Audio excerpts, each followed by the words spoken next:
Pernah pada suatu ketika Istana Kepresidenan Republik Indonesia diberondong oleh pesawat tempur Auri. Tak tanggung-tanggung, dua istana kepresidenan di Bogor dan Jakarta diberondong oleh pesawat tempur MiG-17. Pelakunya adalah Daniel Alexander Maucar, perwira penerbang Auri yang baru berusia 28 tahun. Pemuda kelahiran Bandung 20 April 1932 ini dikenal sebagai salah satu pilot pesawat tempur terbaik di tanah air pada masanya.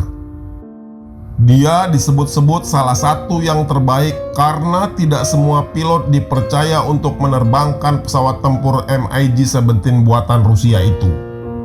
Sayangnya di balik prestasinya itu, dia terlibat rencana pembunuhan Presiden Soekarno.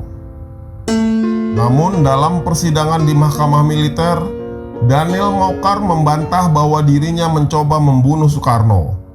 Dia bersikeras bahwa aksinya hanya sekedar peringatan saja kepada pemerintah pusat.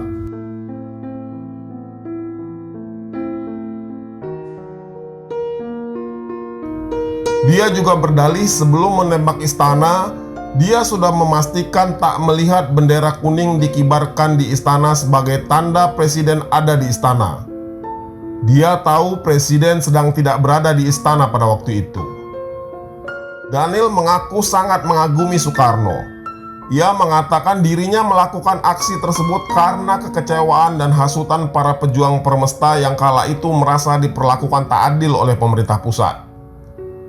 Namun banyak gosip yang berkembang belakangan.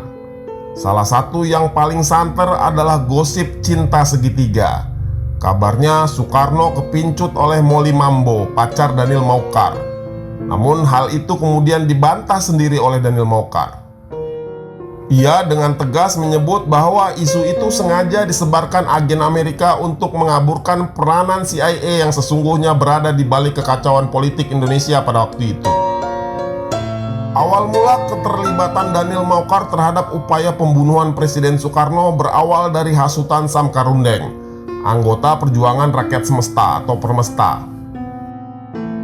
Awalnya Daniel menolak hasutan Sam, tapi Sam berhasil meyakinkan Daniel bahwa misi ini adalah misi perdamaian untuk mengingatkan pemerintah pusat yang saat itu dianggap melenceng oleh Permesta.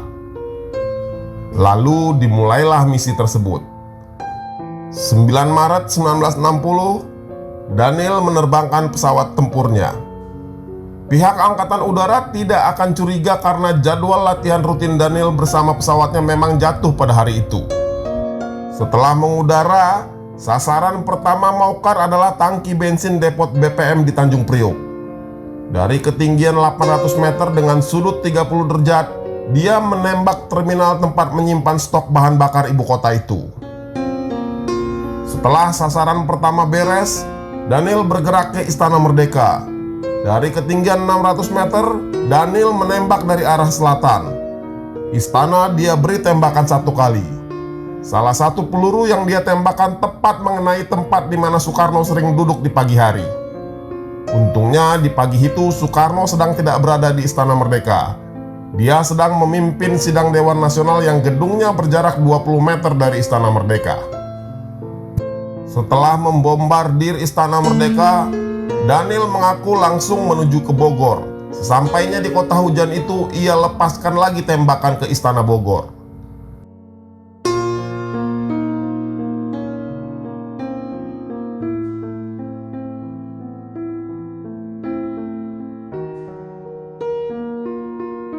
Kemudian dia terbang melintasi Bandung dan menuju Malangbong untuk terjun. Rencananya Sam Karundeng dan Herman Maucar, kakak Daniel, akan menunggu dirinya di sana sembari memberi kode asap.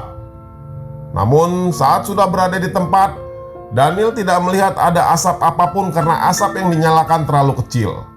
Pada akhirnya pesawat tunggangan Daniel kemudian mendarat secara darurat di daerah Leles, Garut sekitar pukul 2 siang. Sayap kiri pesawat itu putus, sayap kanan tertutup lumpur dan airbag-nya rusak. Daniel mengaku telah merusak pesawatnya dengan cara pendaratan darurat. Di Garut inilah Daniel berhasil ditangkap oleh pasukan tentara divisi Siliwangi dan langsung dibawa ke Jakarta untuk pemeriksaan lebih lanjut. Begitu pemeriksaan selesai, di dalam pengadilan disebutkan bahwa Daniel Maukar dituduh terlibat dalam aksi makar dan percobaan pembunuhan terhadap Soekarno. Masih belum bisa dipastikan apakah tujuan penembakan yang dilakukan oleh Daniel Maukar ini memang untuk membunuh Presiden Soekarno atau hanya sebagai bentuk ancaman kepada pemerintah pusat. Namun kemudian pihak keamanan menemukan sejumlah senjata dan dokumen rencana pembunuhan terhadap Presiden Soekarno. Berdasarkan bukti yang ada, Daniel Maukar pun diajukan ke mahkamah militer. Dia dinyatakan bersalah dan dijatuhi hukuman mati oleh Mahkamah Angkatan Udara pada 16 Juli 1960. Tapi Daniel Maukar tak pernah dieksekusi. Kabarnya Kepala Staf Angkatan Udara Surya Dharma berusaha membujuk Presiden Soekarno untuk mencabut hukuman mati Daniel Maukar.